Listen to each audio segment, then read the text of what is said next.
The poisonous mists of Barbarus swirled endlessly around the jagged mountain peaks, a toxic shroud that separated the realms of the living from the domains of the dead.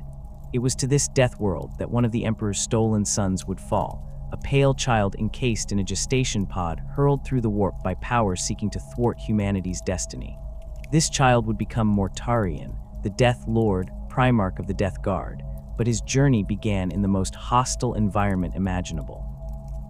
The exact date of Mortarion's arrival on Barbarus remains unknown, lost to the vagaries of warp travel and the distortion of time that accompanied the scattering of the Primarchs.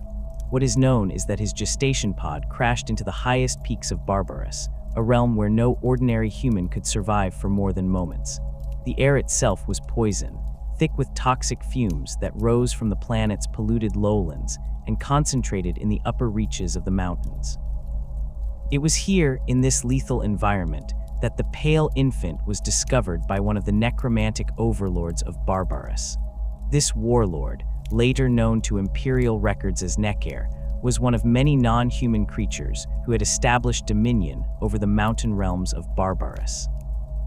These beings, suspected to be either Xenos or warp-tainted humans from a forgotten age, ruled over the planet's peaks with dark powers, creating armies of the dead and subjugating the human populations who eked out an existence in the valleys below, where the toxic mists were thinner. Necare was perhaps the most powerful of these overlords, his fortress perched at the highest habitable peak on the planet. When he discovered the infant Primarch, he was struck by the child's ability to breathe the poisonous air that would kill even his own kind without protection. In this resilient infant, Necare saw potential, a weapon to be forged, a son to be molded in his own image. He took the child to his fortress and named him Mortarion, which in the local dialect meant child of death. Mortarion's unique physiology set him apart from both the humans of the valleys and the necromantic overlords. As a Primarch, his genetic makeup was designed by the Emperor himself to be adaptable to extreme environments, but even among his brothers, Mortarion's resilience to toxins and poisons was exceptional. His respiratory system could filter the most noxious gases, his skin was resistant to caustic substances, and his enhanced metabolism could neutralize toxins that would kill others instantly. These traits allowed him to survive in the upper reaches of Barbarus, where even Necare and his kind required protective measures. Yet Mortarion's physical adaptations came with a cost. His skin remained deathly pale throughout his life, never touched by the light of a clear sun.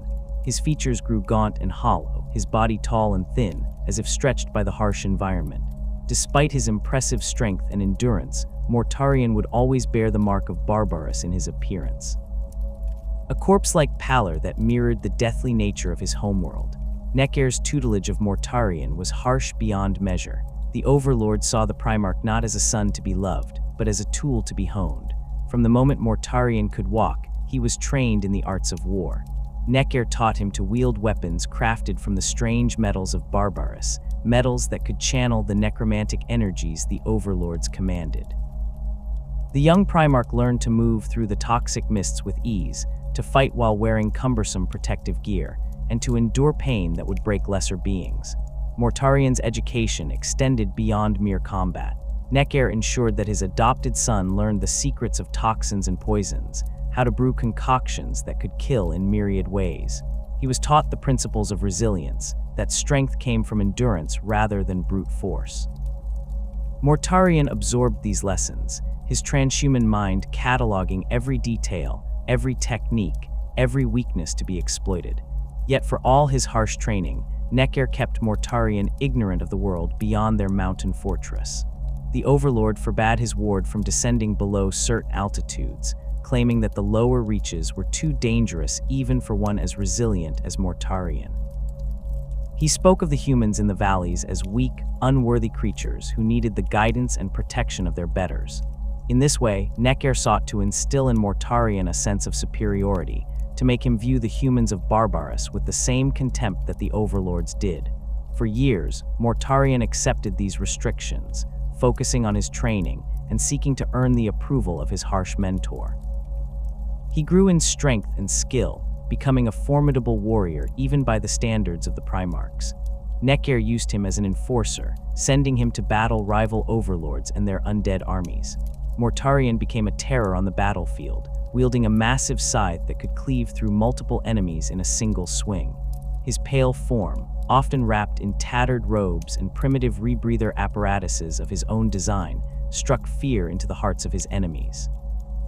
But as Mortarion matured, his curiosity about the world below the toxic mists grew. From the highest towers of Necker's fortress, he could sometimes glimpse the valleys when the mists temporarily thinned. He saw settlements, fields, and signs of human habitation. These brief glimpses contradicted Necker's descriptions of the lowlanders as savage, mindless creatures. They appeared to have culture, society, and purpose, things that resonated with something deep within Mortarion's transhuman psyche. One day, defying Necker's strictest prohibition, Mortarion descended below the permitted altitude. As he ventured lower, the mists thinned, and for the first time in his life, he breathed air that didn't burn his lungs. He continued downward, fascinated by the changing landscape and the increasing clarity of the atmosphere. Eventually, he reached a human settlement, where he observed the people of Barbarus going about their lives. What Mortarion witnessed changed him forever. The humans of the valleys were not the weak, worthless creatures Necker had described. They were resilient survivors, eking out an existence under the constant threat of raids from the overlords. They built communities, cultivated crops in the toxic soil, and developed technologies to protect themselves from the poisonous environment. Most importantly, they fought, not with the necromantic powers of the overlords, but with courage, ingenuity, and an indomitable will to survive. Mortarion saw in these humans a reflection of himself, beings who endured hardship and refused to surrender to the hostile conditions of their world. He realized that the true monsters of Barbarus were not the lowlanders, but the overlords who preyed upon them, who raised armies of the dead to terrorize the living. In that moment of clarity, Mortarion understood that Necker had lied to him, had used him as a weapon against his own kind. The Primarch returned to Necker's fortress with new purpose. He began to secretly descend to the valleys regularly, learning more about the humans of Barbarus and their struggle against the overlords. He observed their tactics, their weapons, and their defenses. He saw how they used primitive gas masks and sealed habitats to protect themselves from the toxic mists that occasionally descended into their territories. And he began to plan. Mortarion's rebellion against Necker was not sudden but calculated. He first established contact with the human settlements closest to Necker's domain, offering them knowledge and assistance in improving their defenses. He taught them how to craft more effective weapons against the undead and how to better protect themselves from the toxic mists. In return, they taught him about human society, about concepts like justice, freedom, and compassion, ideas that had been absent from his upbringing under Necker. As his connection with the humans grew, Mortarion began to lead them in active resistance against the overlords. His transhuman abilities made him a natural leader, and his intimate knowledge of the overlords' tactics and weaknesses proved invaluable. The Pale Warrior became a symbol of hope for the people of Barbarus, a deliverer who could match the overlords in power, but fought for humanity's survival. Settlement by settlement, mountain by mountain, Mortarion and his growing army of human fighters pushed back against the overlords' domains. They developed new tactics, combining Mortarion's knowledge of warfare with the ingenuity of the humans. They created more advanced protective gear that allowed them to fight at higher altitudes, and weapons that could disrupt the necromantic energies the overlords wielded. Necker watched this rebellion with growing rage. His prized weapon, his adopted son, had turned against him. He sent his undead armies to crush the rebellion, but Mortarion's forces were prepared. The Primarch had taught them how to combat the walking dead, how to target the necromantic energies that animated them. Time and again, Necker's forces were defeated, pushed back further up the mountains. As Mortarion's campaign progressed, he established a new order on Barbarus. The liberated territories were organized into a cohesive society, with the Primarch as their leader. He created a meritocratic system where those who showed the greatest resilience and skill in combat were elevated to positions of authority. These warriors, who would later form the core of the Death Guard Legion, were known for their endurance and their ability to fight in the most toxic environments. Mortarion personally oversaw the training of these elite fighters, instilling in them the principles that had defined his own existence: resilience, endurance, and self-reliance. He taught them to view hardship not as a burden, but as a forge that strengthened them. Under his guidance, these warriors became known as the Death Guard, a name that reflected their role as protectors against the forces of death that had long plagued Barbarus. The final confrontation between Mortarion and Necker loomed as the Primarch's forces pushed the Overlord back to his last fortress, perched at the highest peak of Barbarus. Here, the toxic mists were at their most lethal, a miasma so potent that even Mortarion's enhanced physiology was tested to its limits. Yet the Primarch was determined to end Necker's reign once and for all, to free Barbarus completely from the Overlord's tyranny. Mortarion's final assault on Necker's fortress represented the culmination of years of bitter warfare. The Death Guard, as his followers now called themselves, had pushed the Overlords back to their last stronghold at the highest peak of Barbarus. Here, the toxic miasma reached concentrations that would kill even the hardiest of Mortarion's warriors within minutes. The Primarch had crafted specialized breathing apparatus for his elite troops, but even these offered limited protection in the lethal atmosphere surrounding Necker's final bastion. As Mortarion led his forces up the treacherous mountain paths, the air grew increasingly poisonous. His warriors began to falter, their breathing apparatus proving insufficient against the concentrated toxins. One by one, they collapsed, their lungs burning despite their enhanced resistance. Mortarion ordered them to retreat to safer altitudes, determined to face his adoptive father alone. The pale Primarch continued his ascent, his own rebreather straining to filter the deadly atmosphere. The higher Mortarion climbed, the more labored his breathing became. His enhanced physiology, which had allowed him to survive where no human could, was reaching its limits. Yet his determination drove him forward, each painful step bringing him closer to the tyrant who had raised him as a weapon. The fortress loomed above, a dark silhouette against the swirling, poisonous clouds. When Mortarion finally reached the outer walls of Necker's stronghold, his body was failing. The toxins had penetrated his rebreather, burning his lungs and weakening his limbs. Still, he pressed on, forcing his way through the fortress gates. He had come too far to turn back, his mission to liberate Barbarus too important to abandon. But as he staggered through the fortress corridors, seeking his adoptive father, Mortarion's strength ebbed away. The poisons that had never before affected him now ravaged his system. It was at this moment of vulnerability that a blinding light cut through the toxic mists of Barbarus. The light emanated from a figure descending from the sky, a warrior in gleaming armor, radiating power beyond anything Mortarion had ever witnessed. This was the Emperor of Mankind, creator of the Primarchs, who had tracked down his scattered sons across the galaxy. The Emperor strode through the poisonous atmosphere unaffected, his superhuman physiology and psychic might rendering the toxins harmless. He found Mortarion collapsed at the threshold of Necker's inner sanctum. The Primarch's pale skin turned blue from oxygen deprivation, his enhanced body finally overwhelmed by the concentrated poisons. The Emperor moved past his fallen son and confronted Necker. The details of this confrontation remain largely unknown, lost to later censorship and the fog of history.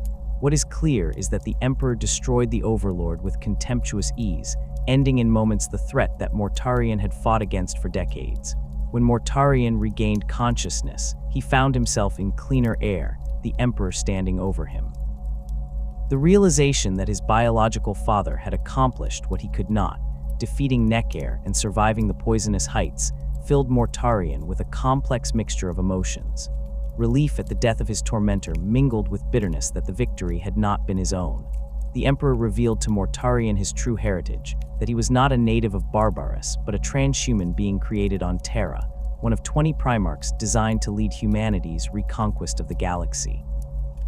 The Emperor offered Mortarion command of the 14th Legion of the Adeptus Astartes, space marines created from his genetic template, to continue the Great Crusade to unite human worlds under imperial rule.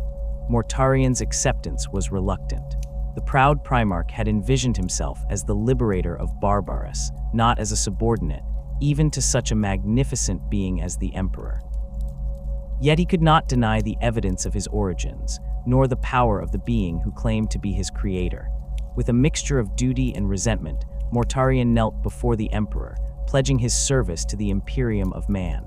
Before leaving Barbarus, Mortarion selected the strongest of his Death Guard warriors to undergo the process of transformation into Space Marines. These veterans of the Toxic Wars would form the core of his legion's leadership, bringing with them the values and traditions forged in the liberation of their homeworld. Mortarion also took with him the scythe-like weapon he had used against the overlords and samples of Barbarus's most virulent toxins, tools that would come to define the Legion's approach to warfare. The transition from planetary liberator to imperial commander was not easy for Mortarion.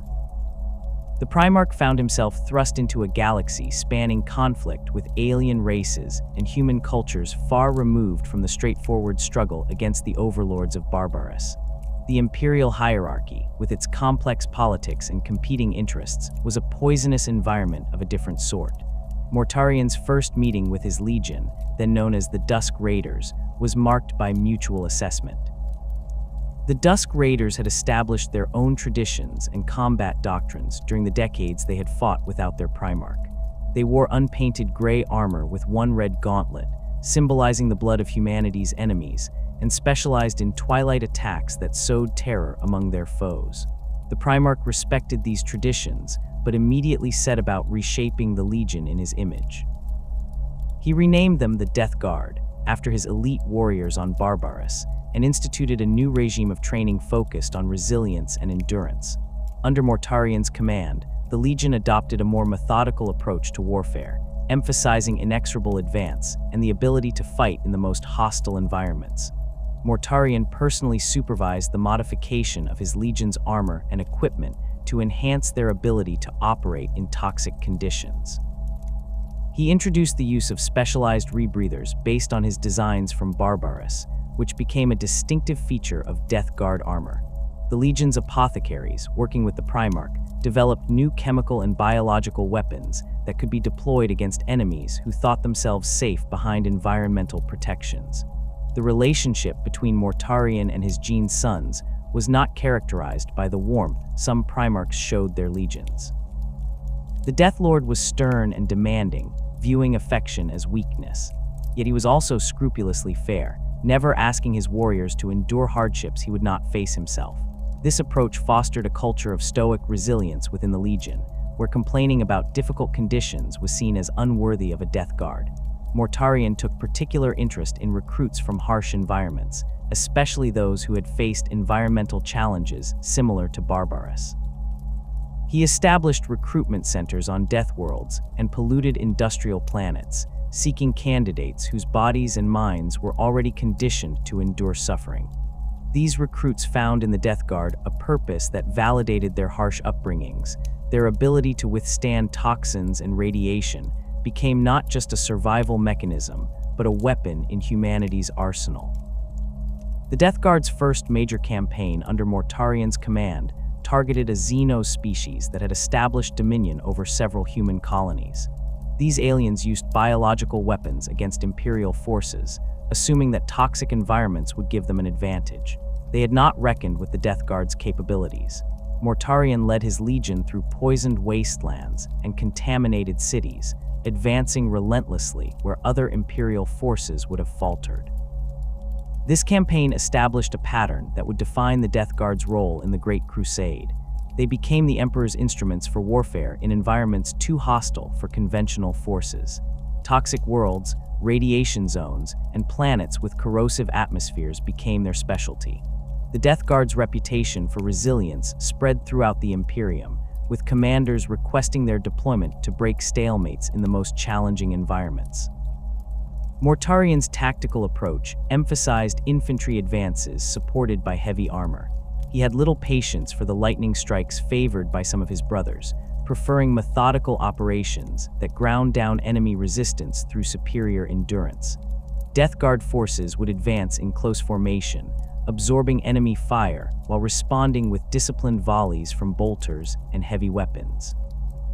When they reached enemy lines, they would deploy chemical weapons before charging into close combat with their distinctive power scythes. The Legion's use of chemical and biological warfare became increasingly sophisticated under Mortarion's direction. The destroyer squads, specialized units equipped with rad weapons, phosphex bombs, and virus grenades, took on greater prominence. These weapons were deployed not just for their lethal effects, but for their psychological impact, creating environments where only the Death Guard could effectively operate. Mortarion's relationships with his brother Primarchs were complicated by his taciturn nature and his resentment of those he perceived as more favored by the Emperor. He found common ground with Conrad Kurz and Angron, fellow Primarchs who had experienced harsh upbringings, but maintained a distance from those raised in more privileged circumstances. His rivalry with Jagatai Khan of the White Scars became legendary, their contrasting approaches to warfare, Mortarion's grinding advance versus the Khan's lightning mobility, leading to heated debates in war councils. The Death Guard's most significant contribution to the Great Crusade came during the compliance of the Gallispar system. The inhabited worlds of this system were shrouded in toxic clouds similar to those of Barbarus, and the human population had developed advanced chemical weapons to defend against Imperial forces. Several initial compliance attempts had failed, with Imperial army units suffering catastrophic casualties from airborne toxins. Mortarion personally led the Death Guard assault on Gallispar Prime, the system's capital world. His legion deployed from orbit using specialized drop pods designed to penetrate the poisonous atmosphere.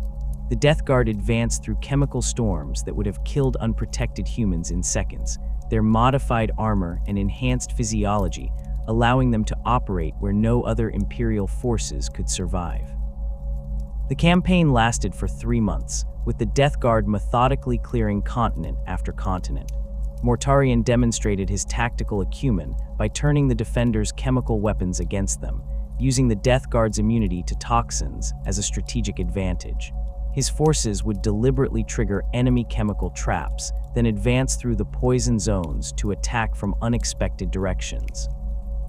The compliance of Gallispar established Mortarion's reputation as a master of environmental warfare. The Emperor himself acknowledged the Death Guard's achievement, noting that no other legion could have accomplished the mission with such efficiency. This rare praise from his creator briefly softened Mortarion's resentment, though the underlying bitterness would never fully dissipate. Throughout the Great Crusade, Mortarion continued to refine his legion's capabilities. He worked closely with the Mechanicum to develop new types of armor sealants and filtration systems. The Death Guard's vehicles were modified with enhanced life support systems and reinforced hulls capable of withstanding corrosive atmospheres. Their ships incorporated specialized decontamination chambers and medical facilities for treating exposure to exotic toxins encountered during compliance actions. Mortarion's personal weapon, a massive scythe named Silence, became a symbol of the Legion's approach to war. The Primarch would often lead from the front, wading into the thickest fighting, with Silence reaping a terrible toll among enemy forces. His personal guard, the Death Shroud, shadowed his movements, their presence known only to the Primarch himself. These elite warriors, chosen from the most resilient members of the Legion, swore oaths to remain within 49 paces of Mortarion at all times, ready to intercept any threat to their Gene Father. As the Great Crusade progressed, subtle changes began to manifest in Mortarion's approach. The Primarch's use of psychic powers, which he had initially encountered in the form of the necromantic abilities of Barbarus's overlords, evolved from outright rejection to a more nuanced position. While he maintained a distrust of psychers, he began to see certain applications of warpcraft as necessary tools in the Imperium's arsenal. This shift would later have profound implications for the Legion's fate. The Council of Nicaea cast a long shadow over the Great Crusade, one that would darken Mortarion's already dim view of the Imperium's direction. Held on a remote world chosen for its symbolic neutrality, the council was convened by the Emperor to address the growing controversy over the use of psychic powers within the Legion's Astartes. For Mortarion, whose hatred of the warp stemmed from his bitter experiences on Barbarus, this gathering represented a critical moment to voice his opposition to what he viewed as corruption within the Imperium's ranks. In the years leading up to Nicaea, Mortarion had watched with mounting concern as the Librarius project expanded throughout the legions. Initiated by Magnus the Red and supported by several Primarchs including Sanguinius and Jagatai Khan, the project sought to harness and regulate psychic abilities among space marines. To Mortarion, this was not progress but regression, a dangerous embrace of powers akin to those wielded by the overlords who had terrorized humanity on his homeworld. Mortarion arrived at Nicaea with a contingent of Death Guard officers, his gaunt features set in grim determination. The gathering was unprecedented. The Emperor, most of the Primarchs, and representatives from various imperial institutions all assembled to debate the fate of psychic powers within the Imperium's military. Mortarion positioned himself firmly in the anti-psyker camp, alongside Lemon Russ and Corvus Corax, though his reasons differed from theirs. During the council proceedings, Mortarion delivered a scathing denunciation of the Librarius project. He spoke not with the theatrical flair of Russ or the eloquence of Lorgar, but with the cold, hard conviction of one who had witnessed firsthand the corruption psychic powers could bring. He recounted the atrocities committed by the warp-tainted overlords of Barbarus, drawing parallels between their powers and those now being cultivated within the legions. His testimony carried the weight of personal experience, resonating with many who harbored their own suspicions about psychers. The Emperor's ruling at Nicaea initially seemed to vindicate Mortarion's position. The Librarius project was disbanded, and the use of psychic powers within the legions was prohibited. Yet the Death Lord found little satisfaction in this apparent victory. The Emperor's decree included a crucial caveat. While Legion librarians were to be disbanded, the Imperium would continue to train and employ psychers through sanctioned organizations like the Astropathic Corps and the Navigators Guild. To Mortarion, this smacked of hypocrisy. The Emperor had not rejected psychic powers, he had merely restricted their use to channels under his direct control. This perceived double standard deepened Mortarion's sense of alienation. The Emperor, who had once seemed the liberator of humanity from superstition and tyranny, now appeared to Mortarion as just another overlord, one who hoarded forbidden powers while denying them to others. The Primarch returned to his legion with his distrust of imperial authority reinforced, a sentiment he carefully nurtured among his senior officers. The aftermath of Nicaea coincided with a subtle but significant shift in Mortarion's relationships with his brother Primarchs.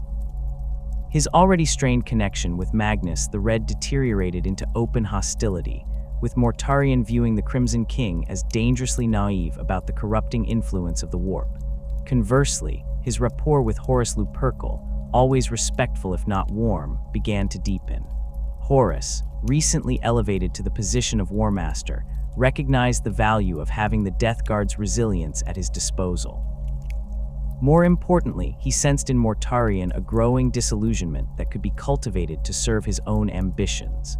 The War Master began to include Mortarion in his inner circle, consulting him on strategic matters and acknowledging his tactical insights in ways the Emperor rarely had. This attention from Horus was a calculated move, but its effect on Mortarion was profound. The Death Lord, long accustomed to operating in the shadow of more celebrated Primarchs, found himself valued for his unique perspective. Horus would often seek Mortarion's counsel privately, away from the formal war councils, where the Death Lord typically remained taciturn. In these one-on-one conversations, Horus would subtly reinforce Mortarion's concerns about the Imperium's direction, presenting himself as a voice of reason amid increasing imperial bureaucracy and inconsistency. Horus exploited Mortarion's deep-seated resentment toward the Emperor with masterful precision. He would casually mention how the Emperor had retreated to Terra, leaving the Primarchs to prosecute his wars while he pursued mysterious projects. He would note the increasing influence of non-military authorities in the governance of conquered worlds, implying that the sacrifices of the legions were being undervalued. Each conversation planted seeds of doubt that would later blossom into treachery. Perhaps most effectively, Horus played upon Mortarion's bitterness over his failure to defeat Necker without the Emperor's intervention. The War Master subtly reinforced the narrative that the Emperor had deliberately humiliated Mortarion, arriving at the precise moment to demonstrate his superiority rather than allowing his son the dignity of completing his own quest. This interpretation of events, which aligned with Mortarion's worst suspicions, further poisoned his perception of his creator. While cultivating this relationship with Horus, Mortarion also began to explore alternative sources of knowledge and power. Despite his public stance against warpcraft, the Primarch developed a clandestine interest in understanding the very forces he claimed to despise. This contradiction was rooted in his experiences on Barbarus. To defeat the overlords, he had first needed to understand their methods and weaknesses. Now facing what he perceived as the Emperor's hypocrisy regarding psychic powers, Mortarion applied the same logic. This exploration was conducted through various channels, including the warrior lodges that had spread throughout several legions. The Death Guard's lodge, known as the Sepulchre, had begun as a relatively innocuous brotherhood where veterans could speak freely about their experiences and concerns. Under Mortarion's tacit approval, however, it evolved into something more secretive and influential. The lodge became a forum where dissenting views about imperial policy could be expressed without fear of censure, where the Emperor's decisions, including those at Nicaea, could be questioned and analyzed. Kalas Typhon, first captain of the Death Guard and one of Mortarion's most trusted officers, played a crucial role in this development. Unknown to Mortarion, Typhon harbored his own psychic abilities, carefully concealed even from his Primarch. Typhon's secret gave him a unique perspective on the warp that he subtly introduced into lodge discussions, gradually normalizing concepts that would have been rejected outright if presented more explicitly. Through Typhon's influence, the Sepulchre began to explore esoteric knowledge drawn from various conquered cultures. Ancient texts describing interactions with warp entities were studied under the guise of knowing the enemy. Rituals from death cults were examined for their practical applications in warfare. These activities were justified as necessary research to combat the very forces they were increasingly drawn to, a self-deception that Mortarion either failed to recognize or chose to ignore. The Death Guard's campaigns during this period reflected their Primarch's evolving mindset. Compliance actions became noticeably harsher, with less emphasis on integration and more on subjugation. Mortarion increasingly deployed his destroyer squads against civilian targets that showed the slightest resistance, using chemical and biological weapons that left worlds technically compliant but ecologically devastated. When questioned about these tactics by imperial authorities, Mortarion would cite military necessity and the unique resilience of his legion as justification. This pattern of escalating brutality reached its apex during the compliance of the Surdus Minor system. The human population of this system practiced a form of ancestor worship that involved preserving the consciousness of their dead in crystal matrices. Imperial truth categorized this as superstition to be eliminated, but the conventional approach would have been re-education rather than extermination. Mortarion, however, saw in these practices echoes of the necromancy used by Barbarus's overlords. The Death Guard's response was merciless. They deployed virus bombs against major population centers, followed by chemical weapons that rendered the surrounding countryside uninhabitable. Survivors were rounded up and subjected to purification processes that few endured. When reports of these actions reached Terra, they prompted an investigation by imperial authorities. Mortarion defended his legion's conduct as necessary to prevent the spread of dangerous warp-influenced practices, deliberately echoing the Emperor's own justifications for similar purges during the early Great Crusade. The investigation was ultimately inconclusive, partly due to Horus's intervention on Mortarion's behalf. The War Master publicly supported the Death Guard's actions as regrettable but necessary, while privately using the incident to further alienate Mortarion from imperial authority. He portrayed the investigation as evidence of Terra's disconnection from the realities of the Crusade, suggesting that bureaucrats who had never faced the horrors of the Void were now presuming to judge warriors who had sacrificed everything for humanity. This defense cemented Mortarion's loyalty to Horus, while deepening his estrangement from the Imperium he nominally served. The Death Lord began to see himself and his legion as misunderstood protectors of humanity, forced to take extreme measures that softer souls could not comprehend. This self-perception as martyrs for an ungrateful Imperium made them particularly susceptible to Horus's growing conspiracy. As the War Master's plans advanced, he began to include Mortarion in more sensitive discussions about the future of the Imperium. These conversations, often held aboard Horus's flagship Vengeful Spirit, were carefully staged to appear as strategic planning sessions, but increasingly touched on philosophical questions about the Emperor's vision and the role of the Primarchs within it. Horus would present himself as concerned rather than rebellious, expressing worry that the Emperor's withdrawal to Terra signaled a fundamental shift in the relationship between creator and creations. Mortarion found in these discussions an outlet for his long-harbored resentments. The validation of having his concerns taken seriously by the most celebrated of his brothers was intoxicating. Gradually, Horus introduced Mortarion to others who shared these concerns: Fulgrim, Angron, Lorgar, creating a network of disaffection among the Primarchs that would later form the core of his rebellion.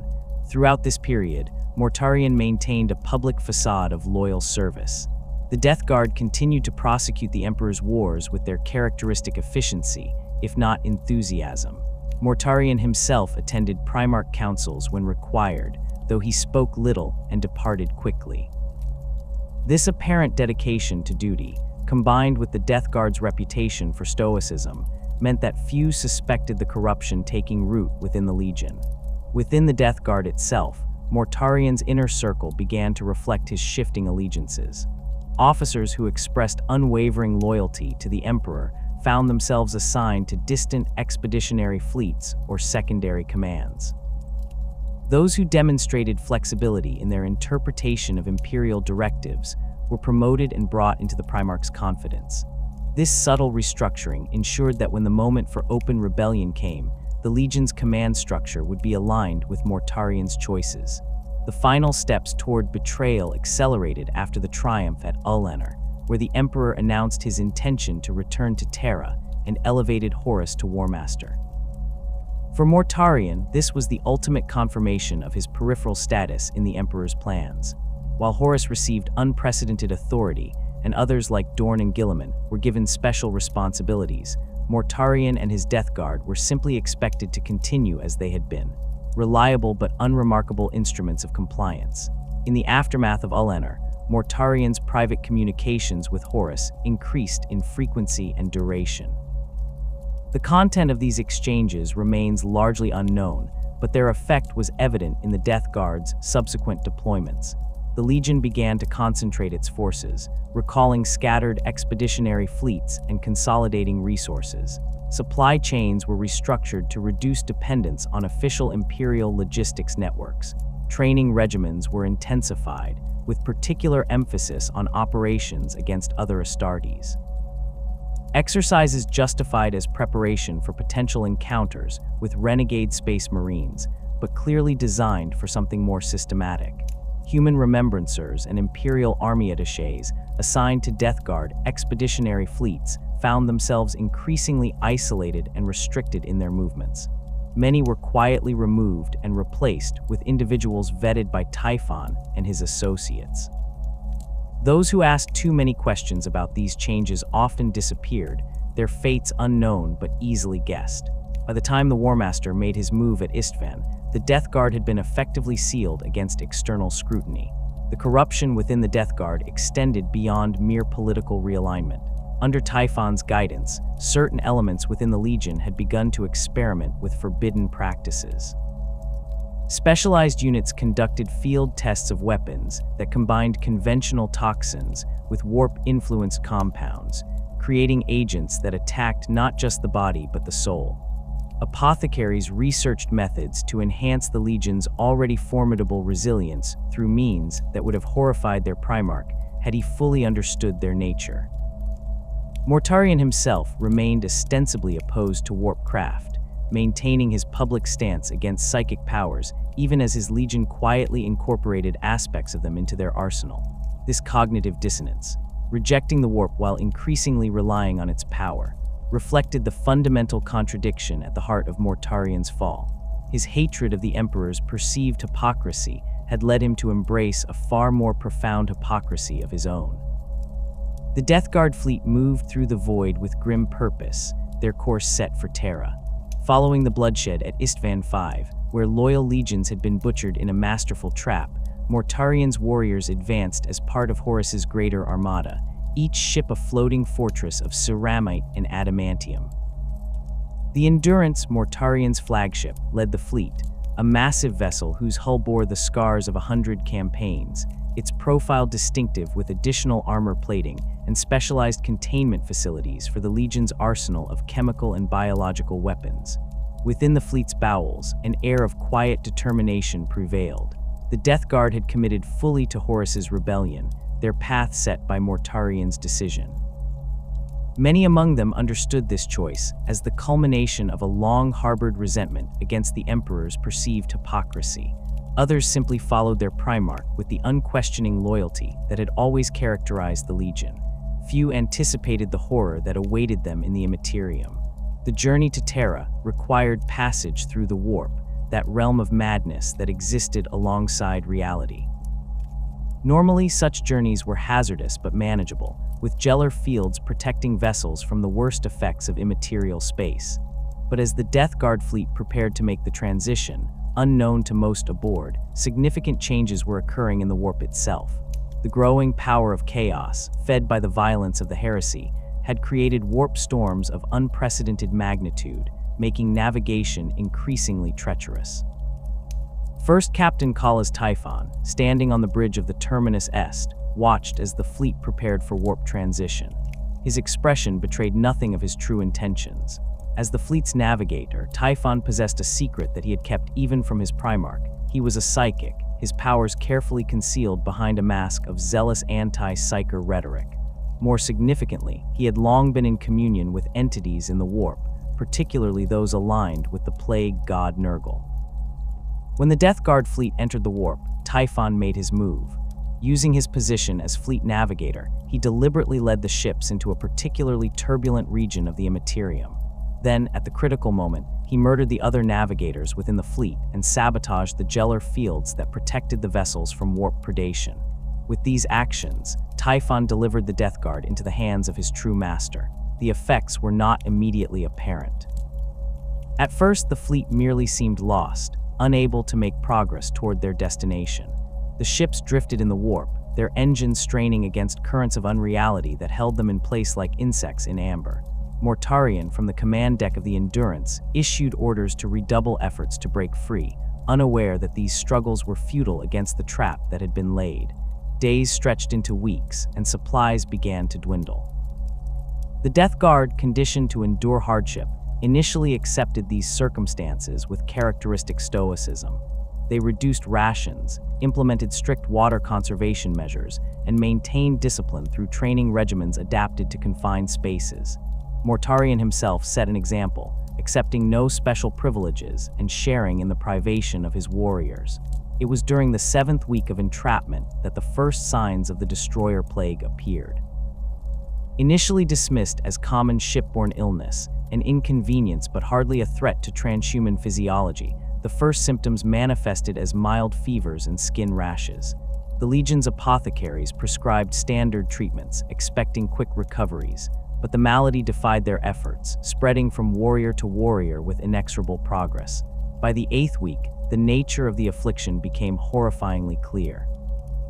This was no natural disease, but a warp-borne contagion, designed to target even the enhanced immune systems of Space Marines. Lesions appeared on the skin of the afflicted, weeping sores that refused to heal despite the application of advanced medical technologies. Internal organs began to liquefy, causing excruciating pain that even the Astartes' ability to compartmentalize suffering could not fully suppress. The Death Guard's vaunted resilience, long their greatest strength, became their most profound weakness. Their bodies, designed to endure, refused to succumb to the disease. Instead of dying quickly, they lingered in a state of perpetual decay, experiencing every moment of their corruption with full awareness. Warriors who had stoically endured toxic environments and battlefield injuries found themselves screaming as their bodies betrayed them in ways they had never imagined possible. Mortarion moved through the corridors of the Endurance, witnessing the suffering of his sons. The Primarch, himself beginning to show signs of infection, maintained his composure through sheer force of will. He ordered the apothecaries to redouble their efforts, to try experimental treatments, to do anything that might alleviate the Legion's suffering. But all their knowledge and skill proved useless against this warp-spawned affliction. As the plague progressed, its effects became increasingly grotesque. Bloated bellies burst open, spilling intestines that continued to function outside the body. Skin sloughed off in sheets, revealing muscle tissue that squirmed with parasitic organisms. Eyes liquefied in their sockets only to reform with enhanced vision that forced the afflicted to perceive the full horror of their condition in excruciating detail. Each new symptom seemed designed not just to cause physical damage, but to inflict maximum psychological torment. The Death Guard's ships themselves began to reflect the corruption affecting their crews. Metal surfaces grew slick with inexplicable moisture, developing rust patterns that resembled screaming faces. Organic matter appeared in mechanical systems, clogging filters and contaminating water supplies. The distinction between living tissue and inanimate material blurred as the vessels themselves seemed to become infected, transforming into extensions of the plague spreading throughout the Legion. Throughout this nightmare, Typhon remained untouched by the contagion, protected by his secret pact with Nurgle. He moved among the suffering warriors, offering false hope and subtle misdirection that prevented any effective response to the crisis. When questioned about their inability to navigate out of the warp, he provided plausible technical explanations while ensuring that all attempts to break free would fail. His betrayal remained perfect, invisible amid the greater catastrophe engulfing the Legion. By the third month of entrapment, with nearly the entire Legion in the grip of the plague, Mortarion faced the full magnitude of his failure. His body, despite its Primarch physiology, had not been spared. The disease progressed more slowly in him than in his warriors, but this only meant he experienced each stage of corruption with greater awareness. His pale skin, once merely deathly in appearance, now truly resembled that of a corpse, mottled with patches of decay and infestation. His lungs, adapted to filter the most toxic atmospheres, filled with fluid that forced him to experience the drowning sensation he had always feared. Most devastating was the knowledge that his legion suffered because of his choices. The Death Guard had followed him into rebellion out of loyalty, and now they paid for that loyalty with endless torment. Mortarion had prided himself on never asking his warriors to endure what he would not, but he could not endure this on their behalf. Each scream that echoed through the ship's corridors was an indictment of his failure as a leader and protector. It was in this moment of absolute despair that Nurgle, the chaos god of disease and decay, made his offer. The entity's presence manifested not as a physical appearance, but as a voice in Mortarion's mind, cutting through the fog of pain and self-recrimination.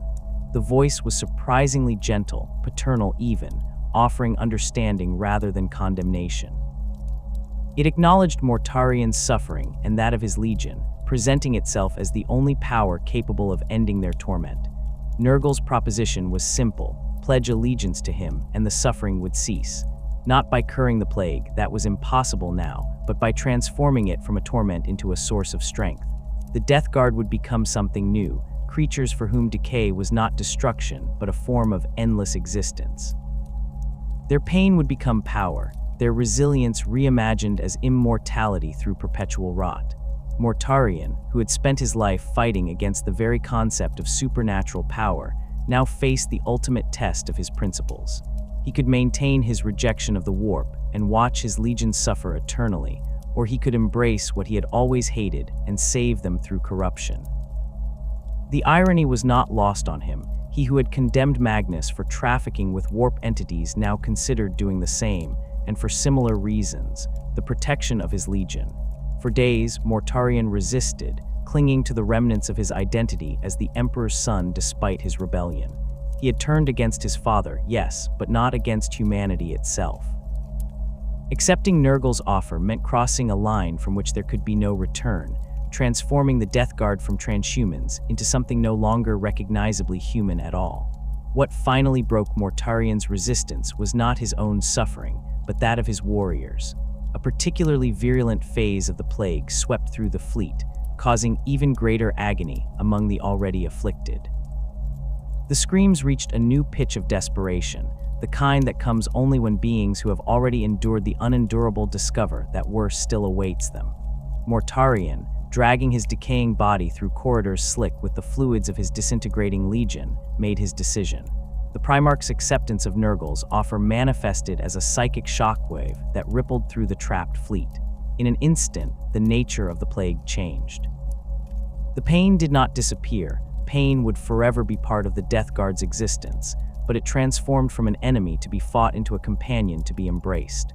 The disease became a symbiote rather than a parasite, granting new abilities even as it continued its work of decay. Mortarion's physical transformation was the most dramatic. His already impressive height increased as his body bloated with unnatural vitality. His armor, once a pristine example of Mark IV plate, fused with his rotting flesh, becoming an inseparable part of his new form.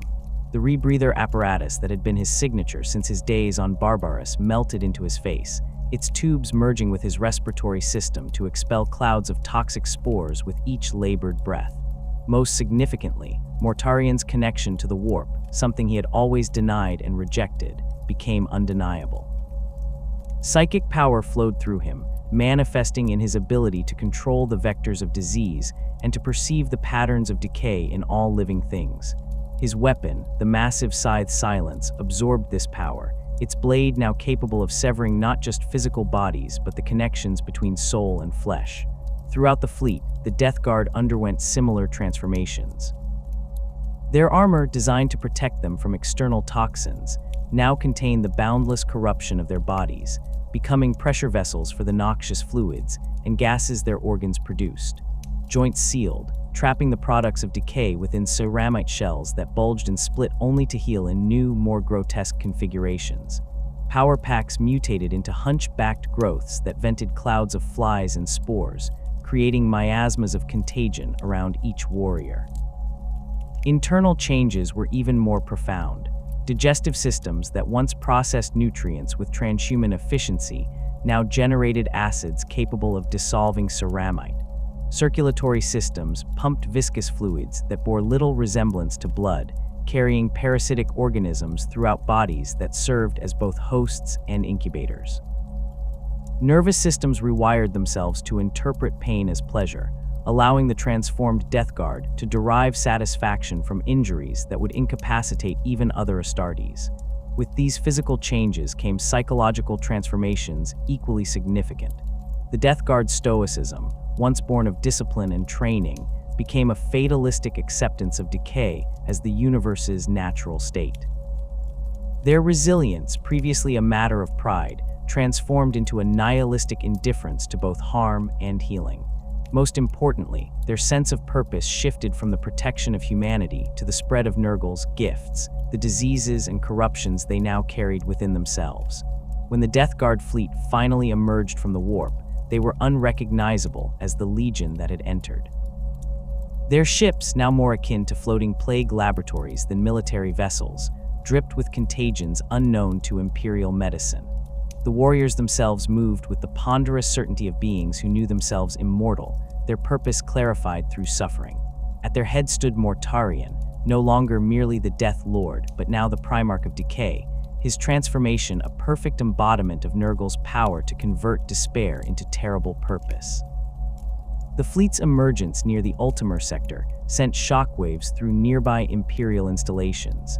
Astropathic communications described vessels that defied logical construction, biological and mechanical components fused in impossible configurations. Surveillance picts captured images of bloated, shambling figures in corrupted Death Guard armor, surrounded by clouds of flies, and followed by trails of slime that corroded deck plating. Most disturbing were the reports of the plague ship's effects on nearby worlds, unexplained disease outbreaks that resisted all treatment, plant life rotting while still growing, water sources turning to foul soup teeming with unidentifiable organisms. For Mortarion, the transformation represented both defeat and transcendence. He had failed to maintain his principles, surrendering to the very warped powers he had once despised. Yet in that surrender, he had found a terrible new purpose. The Emperor had created him to be resilient, to endure what others could not. Now, through Nurgle's blessing, that resilience had reached its logical conclusion. Mortarion and his Death Guard had become truly deathless, embodiments of decay that could never be destroyed because they were destruction itself. The newly transformed Death Guard set course to rejoin Horus's forces, bringing with them capabilities that would prove devastating in the battles to come. They had entered the warp as transhuman warriors with a hatred for the Emperor. They emerged as avatars of plague, with a mandate to spread corruption throughout the galaxy. The change was complete, irreversible, and entirely in keeping with the bitter irony that had characterized Mortarion's existence from the moment of his discovery on poisoned Barbarus.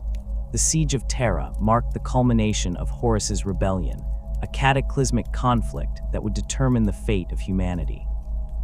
As the War Master's forces converged on the cradle of mankind, Mortarion and his transformed Death Guard took their place among the traitor legions.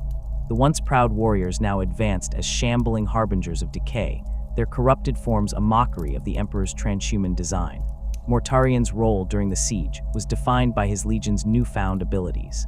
The Death Guard were deployed to sectors where their resilience and contaminating presence could break staunch Imperial defenses. While Pricharabo's Iron Warriors focused on breaching walls and Angron's World Eaters sought direct combat, Mortarion's strategy emphasized the use of plague and contagion to undermine resistance before physical assault. The Death Guard established plague zones in the outer districts of the Imperial Palace perimeter, releasing engineered contagions that transformed conquered territory into extensions of Nurgle's garden. Areas that fell to Mortarion's forces didn't merely change hands. They changed nature entirely. Gardens withered into festering swamps, water supplies turned to bubbling cesspools, and the very air became thick with spores that caused flesh to slough from bone. Imperial defenders found themselves fighting not just against enemy troops, but against the environment itself. Mortarion personally led assaults against key defensive positions, his transformed presence a psychological weapon as potent as his massive scythe, Silence. The Primarch had grown even more formidable since his corruption, now able to unleash clouds of devastating plague spores with each labored breath. Imperial records describe Mortarion wading through concentrated fire that would have felled even a Primarch of his former constitution, the projectiles either passing harmlessly through his bloated form or becoming embedded in necrotic flesh that felt no pain. The loyalist resistance encountered by the Death Guard was fierce despite these advantages. Jagatai Khan, Primarch of the White Scars and Mortarion's longtime rival, engaged the Lord of Death in several running battles throughout the siege. Their contrasting combat styles, Mortarion's inexorable advance versus the Khan's lightning mobility, created a deadly dynamic that prevented either Primarch from gaining decisive advantage. During one particularly notable confrontation near the Eternity Wall spaceport, the Khan's speed allowed him to inflict significant damage on Mortarion with his energy-wreathed sword, carving great furrows in the plagued Primarch's corrupted form. Yet these wounds sealed themselves almost immediately, leaking pestilential fluids that corroded the ground where they fell. The Death Guard's advance was ultimately halted not by military defeat, but by the broader failure of Horus's rebellion. When the War Master fell to the Emperor during their final confrontation, the traitor forces lost their unifying purpose. The siege collapsed into a disorganized retreat, with each traitor legion fighting to secure its escape from Terra. Mortarion withdrew his forces with methodical precision, despite the chaos engulfing the traitor forces. The Death Guard maintained formation discipline, even in retreat, creating festering rearguards that made pursuit costly for loyalist forces. The Khan, eager to settle his score with Mortarion, led his White Scars in aggressive pursuit, but found himself stymied by the toxic wastelands the Death Guard left in their wake. These contaminated zones would remain uninhabitable for decades, requiring extensive purification efforts before they could be reclaimed. The retreat from Terra marked the beginning of a new phase in Mortarion's existence. With the heresy's failure, the traitor legions faced the prospect of imperial retribution without the protection of Horus's leadership. The fragmentation of the traitor forces accelerated as they fled toward the Eye of Terror, that great warp rift where reality and the immaterium bleed together. For Mortarion, this journey was not merely a tactical retreat, but a pilgrimage to claim his new domain. The Eye of Terror presented an environment uniquely suited to the transformed Death Guard. Its corrupting energies, anathema to normal human life, nourished their plagued forms. Within this realm, Mortarion identified a world that resonated with his legion's new nature. A planet whose atmosphere consisted of toxic gases so virulent they could corrode ceramite, and whose surface was a landscape of bubbling chemical swamps and fungal forests. This world would become known as the Plague Planet, Mortarion's demonic domain and the new homeworld of the Death Guard. Establishing control over the plague planet required Mortarion to assert his dominance over its existing denizens, demonic entities and corrupted xeno-species that had claimed territories across its noxious surface. The Primarch approached this task with the same methodical thoroughness that had characterized his military campaigns, systematically cleansing each region and establishing fortifications that blended Nurglite organic construction with corrupted Imperial technology. The centerpiece of Mortarion's domain became his fortress, Typhonium, a massive structure that defied conventional architecture. Rising from the planet's festering surface like a gangrenous growth, the fortress incorporated elements of Death Guard warships, demonic flesh, and transmuted stone. Its walls oozed corrosive fluids that hardened into new defensive layers, while its towers vented clouds of plague spores that kept the surrounding atmosphere in a constant state of toxic flux. At the heart of this fortress, Mortarion established his throne room, a chamber where he could contemplate his new existence and plan his vengeance against the Imperium. The transformation of the Death Guard continued on the Plague Planet, with the Legion adapting its structure and tactics to reflect its new reality. Mortarion organized his forces into 7 plague companies, each specializing in different aspects of Nurgle's pestilential gifts. This reorganization wasn't merely administrative. It represented a fundamental shift in how the Death Guard operated, moving from a conventional military structure to a cult-like organization centered around the worship and propagation of disease.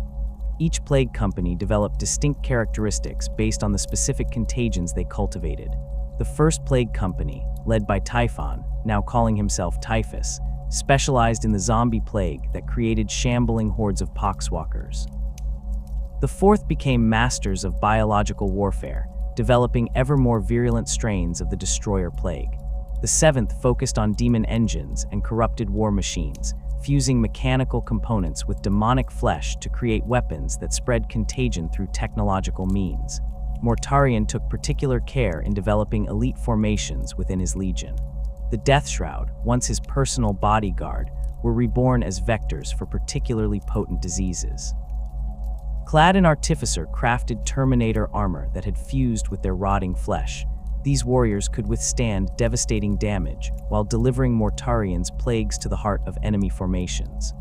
Always maintaining their tradition of remaining within 49 paces of their Primarch, the Death Shroud became extensions of Mortarion's will, capable of operating independently, but always connected to their master through the psychic bonds of Nurgle's favor.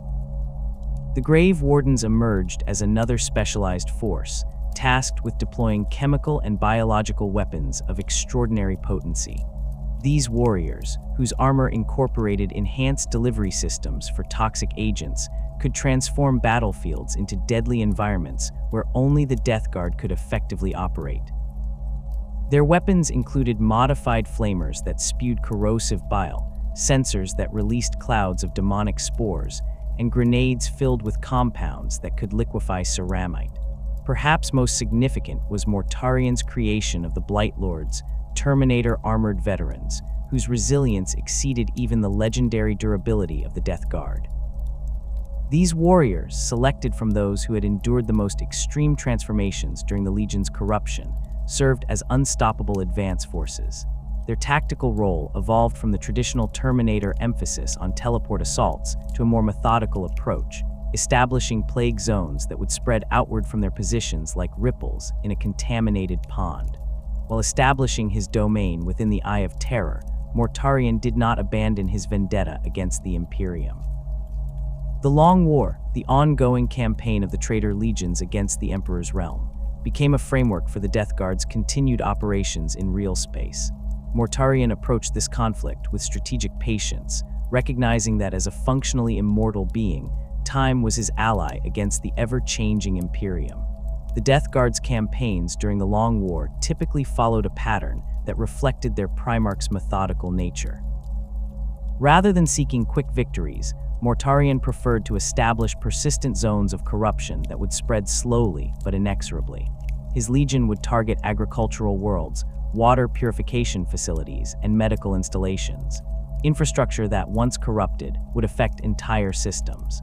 These strategies rarely produced immediate conquests, but created festering wounds in the Imperium's fabric that required disproportionate resources to cleanse. One of the most significant campaigns led by Mortarion was the Plague Wars of Ultramar in the late 41st millennium. This conflict represented not just a military operation, but a direct challenge to Robout Guilliman, the recently resurrected Primarch of the Ultramarines. For Mortarion, this campaign was deeply personal, a chance to prove his new power against a brother who had always embodied the imperial ideals he had come to despise. The Plague Wars demonstrated how far Mortarion had evolved as a commander since his transformation. He deployed his forces in waves that corresponded to different stages of disease progression: initial infection, symptomatic spread, systemic failure, and total corruption. Each phase built upon the previous, with specialized Death Guard formations entering the conflict at strategic moments to maximize their impact. The campaign saw unprecedented cooperation between Death Guard forces and Nurgle's demonic legions, with Mortarion personally coordinating their movements to create overlapping zones of corruption. Guilliman's counter strategy relied on mobility and targeted strikes, an approach that echoed Mortarion's old rivalry with the Khan. The resurrected Primarch recognized that engaging the Death Guard in wars of attrition played to their strengths, so he instead focused on isolating and eliminating key vectors of corruption before they could establish themselves. This led to several direct confrontations between the Primarchs, including a legendary duel on Ajax, where Guilliman's tactical brilliance was matched against Mortarion's demonic resilience. The Plague Wars ended in stalemate rather than decisive victory for either side, with Nurgle's attention drawn to other conflicts within the Great Game of Chaos. For Mortarion, this outcome was acceptable. He had demonstrated his power, tested Guilliman's defenses, and left corrupting influences throughout Ultramar that would require generations to fully cleanse. More importantly, he had gathered valuable intelligence about how the Imperium had changed during his long isolation in the Eye of Terror, information that would inform his future campaigns. Throughout the Long War, Mortarion's most bitter conflicts were often with the Grey Knights, the specialized Space Marine chapter created specifically to combat demonic threats. These silver-armored warriors, whose very existence represented everything Mortarion had once despised about the Emperor's hypocrisy regarding psychic powers, became particular targets of his hatred. The Primarch developed specific plagues designed to overcome their enhanced resistance to chaos corruption, creating contagions that targeted the psychic modifications that made the Grey Knights effective demon hunters. The conflict between Mortarion and the Grey Knights reached its apex during the Plague Lord's attempt to corrupt the chapter's fortress monastery on Titan. This audacious assault, launched from the heart of the Eye of Terror, represented one of the few occasions where Mortarion allowed his personal vendetta to override strategic considerations. The Death Guard forces penetrated Titan's defenses through a combination of warp sorcery and conventional assault, establishing footholds within the outer perimeter of the fortress. The Grey Knight's response was immediate and overwhelming. The chapter deployed its full strength, including its most powerful psychers and its complement of Dreadknight battle suits. The resulting conflict ravaged sections of the fortress, with Mortarion personally leading assaults against the chapter's inner sanctums. The Plague Primarch came close to reaching the heart of the fortress, before being confronted by a brotherhood of Grey Knight paladins, led by Supreme Grand Master Geronitan.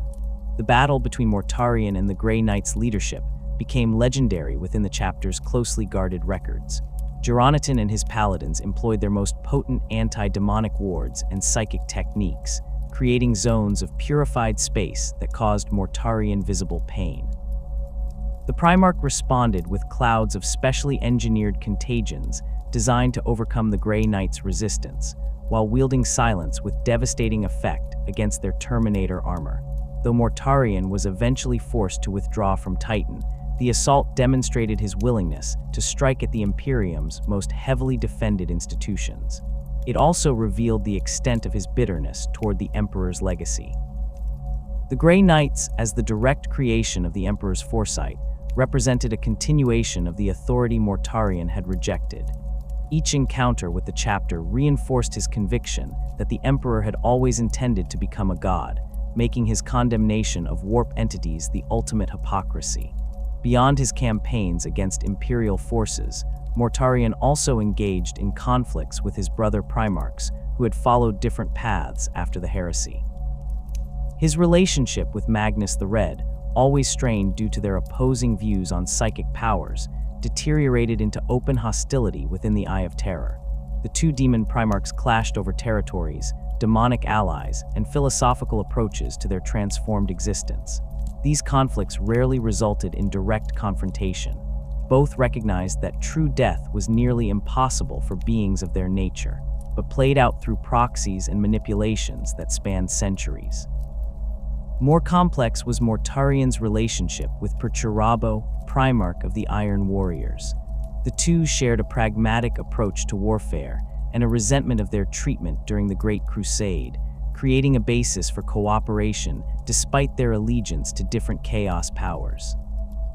Occasionally, Death Guard and Iron Warriors forces would coordinate their efforts against particularly significant Imperial targets, combining Mortarion's biological warfare with Perturabo's siege expertise to overcome defenses that neither could breach alone. Throughout these campaigns and conflicts, Mortarion continued to refine his legion's capabilities.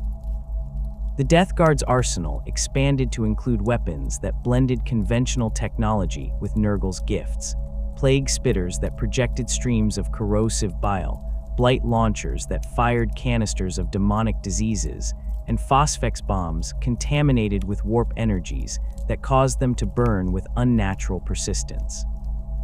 Their vehicles underwent similar transformations, with land raiders and predator tanks developing organic components that leaked noxious fluids and vented clouds of spores.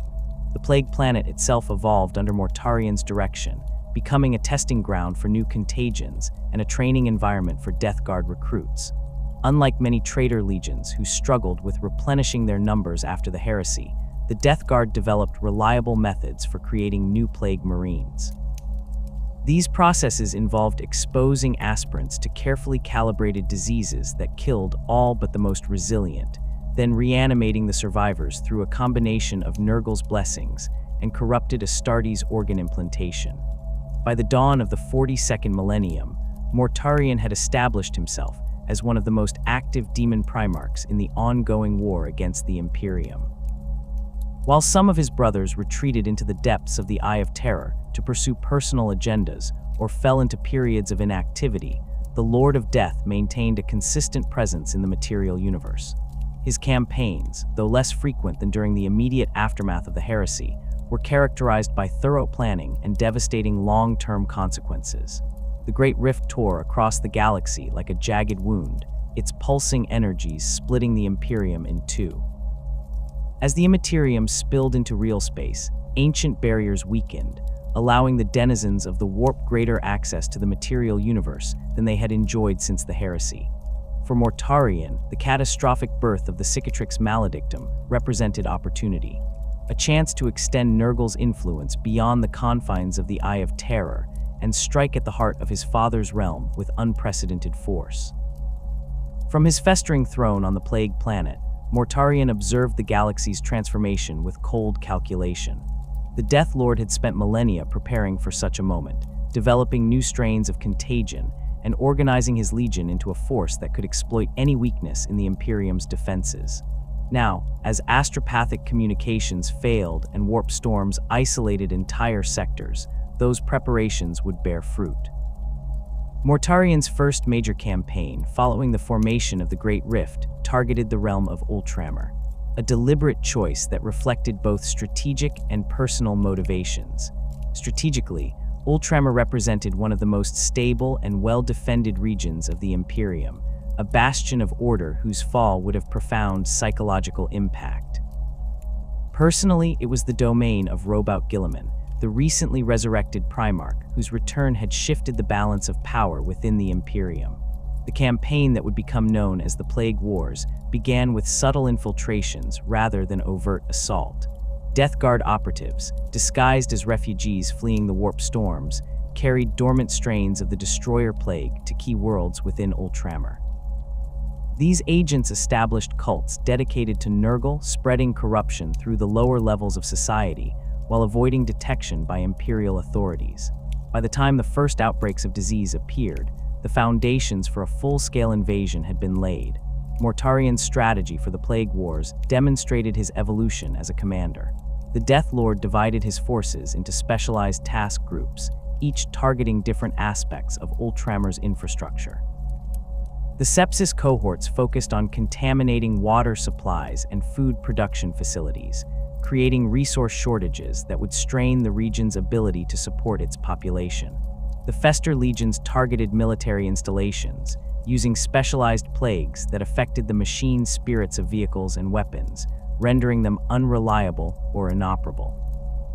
The Dreer battalions, composed primarily of poxwalkers and other expendable forces, applied constant pressure to defensive perimeters, wearing down Imperial forces through relentless attrition. Coordinating these efforts was Mortarion's inner circle of lords and sorcerers, each overseeing specific aspects of the campaign.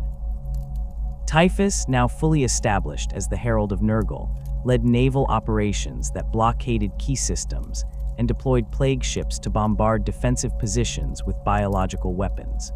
Noxious Blightbringer heralds moved between the various Death Guard formations, ensuring that tactical information flowed despite the disruptions to conventional communications caused by warp interference. The Plague Wars escalated dramatically when Mortarion himself entered the conflict.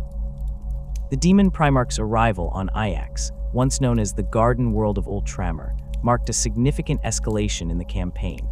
Leading a force of his elite Blightlord Terminators and Deathshroud bodyguards, Mortarion transformed Ixalan from a paradise into a testing ground for his most potent contagions.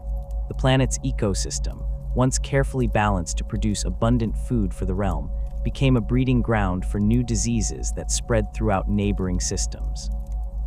Mortarion's personal participation in the campaign was not limited to strategic oversight. The Demon Primarch took to the battlefield regularly, leading assaults against key Imperial strongholds. His presence had both practical and psychological impact. Practically, his demonic abilities allowed him to overcome defenses that would have stalled conventional forces. Psychologically, the sight of a corrupted Primarch leading the enemy forces undermined Imperial morale and created doubt about the Imperium's ultimate fate. The Death Guard's advance through Ultramar seemed unstoppable until the arrival of Robout Guilliman. The Primarch of the Ultramarines, now serving as Lord Commander of the Imperium, brought with him reinforcements from across Imperial space, including Primaris Space Marines, whose enhanced physiology provided greater resistance to the Death Guard's plagues. More importantly, Guilliman brought strategic clarity to the Imperial defense, identifying the patterns in Mortarion's campaign and developing countermeasures for each aspect of the Death Guard's assault. The confrontation between the two Primarchs had been inevitable since Guilliman's resurrection. When they finally met on the battlefield on Ixalan, it was a clash not just of transhuman warriors, but of fundamentally opposed philosophies. Guilliman, despite the darkness that had engulfed the Imperium, still fought for humanity's potential for growth and improvement. Mortarion, corrupted by millennia of bitterness and Nurgle's influence, embodied the inevitability of decay and the futility of resistance. Their duel was a spectacle that would be recorded in Imperial histories and Death Guard chronicles alike. Guilliman wielded the Emperor's sword, a weapon wreathed in purifying flame that caused visible pain to Mortarion's demonic form. The Death Lord responded with silence, his massive scythe now infused with Nurgle's corrupting energies, capable of inflicting wounds that festered beyond the ability of even Primarch physiology to heal quickly. The two brothers traded blows across the blighted landscape of what had once been Ixalan's most productive agricultural region, each landing strikes that would have killed any lesser being outright. The battle ended not in decisive victory for either Primarch, but in strategic withdrawal by Mortarion. The Death Lord, recognizing that the broader momentum of the campaign had shifted with Guilliman's interventions, chose to preserve his forces rather than risk a protracted conflict that might lead to significant losses. This decision reflected Mortarion's pragmatic approach to the Long War, understanding that as a functionally immortal being, temporary setbacks were acceptable if they contributed to long-term goals. Though forced to withdraw from direct confrontation, Mortarion ensured that his retreat from Ultramar left lasting damage. The Death Guard seeded the region with dormant plague spores that would activate years or even decades later, creating cycles of disease that would require constant vigilance to contain. They corrupted Geneseed storage facilities on several worlds, tainting the future generations of Ultramarines with subtle flaws that might not manifest for centuries. Most insidiously, they left behind human cultists who appeared to have renounced their allegiance to Nurgle, but remained secretly loyal, positioned to undermine Imperial reconstruction efforts from within. Following the Plague Wars, Mortarion returned to the Plague Planet to consolidate his forces and analyze the campaign's outcomes. The confrontation with Guilliman had provided valuable insights into how the Imperium had changed during the millennia of the Long War. The introduction of Primaris Space Marines represented a significant development, requiring adjustments to the Death Guard's tactical approach. The reorganization of Imperial defenses under Guilliman's leadership had demonstrated both new strengths and new vulnerabilities that could be exploited in future campaigns. Most significantly, the Plague Wars had confirmed Mortarion's assessment of Guilliman's character. The Primarch of the Ultramarines remained fundamentally unchanged despite the darkness that had engulfed the Imperium. Still believing in progress, still committed to the Emperor's vision despite its obvious failures. This predictability could be weaponized, allowing Mortarion to develop strategies that would exploit Guilliman's adherence to principles in a galaxy where principles had become luxuries. The Death Guard's command structure evolved in response to these insights. Mortarion reorganized his forces to better address the specific challenges posed by the Imperium in the era Indomitus. The 7 Plague Companies maintained their distinct specializations, but developed new tactics specifically designed to counter Primaris Space Marines. The Biologus Putrefiers, specialists in creating and deploying biological weapons, gained prominence as they worked to develop plagues that could overcome the enhanced resistance of the Emperor's new warriors. Mortarion's relationship with Nurgle also evolved during this period. The Demon Primarch had long maintained a complex connection with his patron god, accepting Nurgle's gifts and authority while preserving a degree of independence unusual among Chaos champions. Following the Plague Wars, this relationship deepened as Nurgle rewarded Mortarion's efforts with new insights into the nature of disease and decay. The Plague God granted his champion increased influence over the Garden of Nurgle within the Warp, allowing Mortarion to cultivate new strains of supernatural disease directly from the source of all contagions. This enhanced connection to Nurgle manifested in Mortarion's expanded demonic abilities. The Death Lord developed more sophisticated techniques for deploying miasmas of disease, creating atmospheric conditions that could affect even targets with significant resistance to conventional plagues. His control over flies and other plague-bearing insects increased, allowing him to use swarms as both weapons and surveillance tools across vast distances. Perhaps most significantly, his ability to perceive the patterns of decay in all living things sharpened, giving him an almost prophetic insight into the vulnerabilities of any organism or structure. Despite these growing ties to Nurgle, Mortarion maintained certain boundaries that distinguished him from demons who were purely extensions of their god's will. The Death Lord preserved his strategic autonomy, sometimes pursuing campaigns based on his personal vendettas rather than Nurgle's immediate priorities.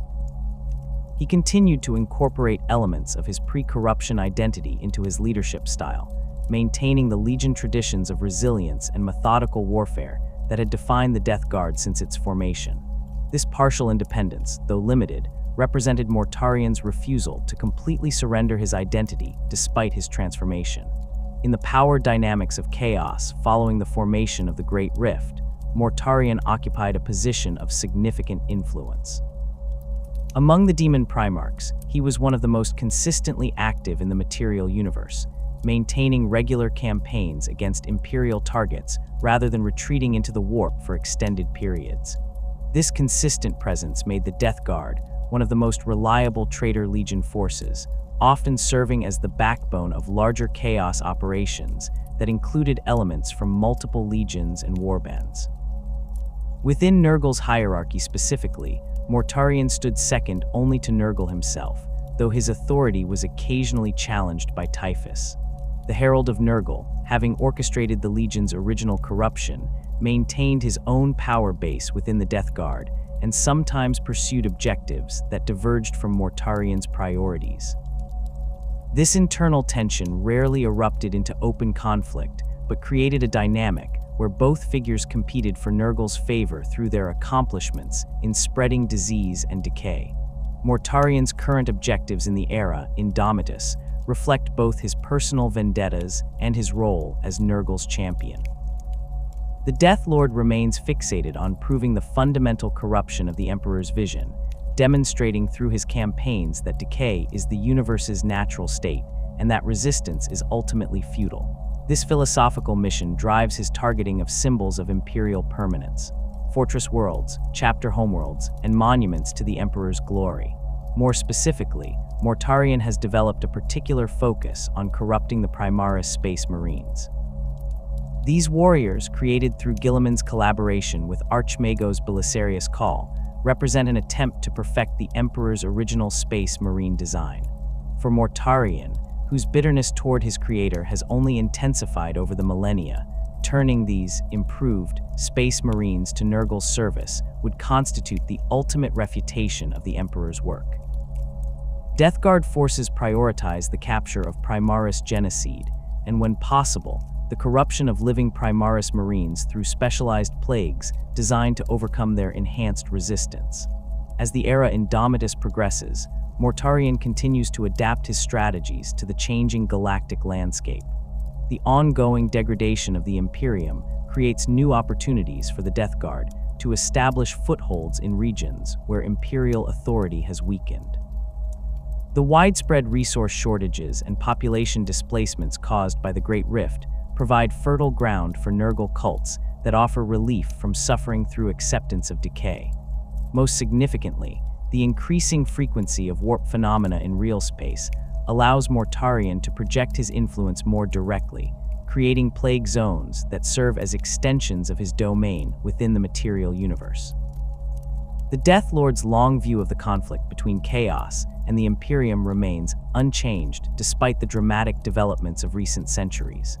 Mortarion understands that true victory will not come through single campaigns or even the fall of Terra, but through the gradual, inevitable process of entropy that Nurgle embodies. Each plague released, each world corrupted, each soul turned to Nurgle's service represents another small victory in a war measured not in years or centuries, but in millennia. For a being who has transcended mortality through embracing decay, patience is not merely a virtue, but the foundation of strategy. In this way, Mortarion has achieved a form of dark transcendence that would have been unimaginable to the pale child rescued from Barbarus. The Death Lord who once fought against the warp's influence has become one of its most powerful expressions. The Primarch who rejected psychic powers now wields them as naturally as breathing. The warrior who prided himself on resilience has become truly deathless through his bargain with Nurgle. These contradictions define Mortarion's existence in the 41st millennium, a being forged through bitter irony into one of the galaxy's most potent engines of decay.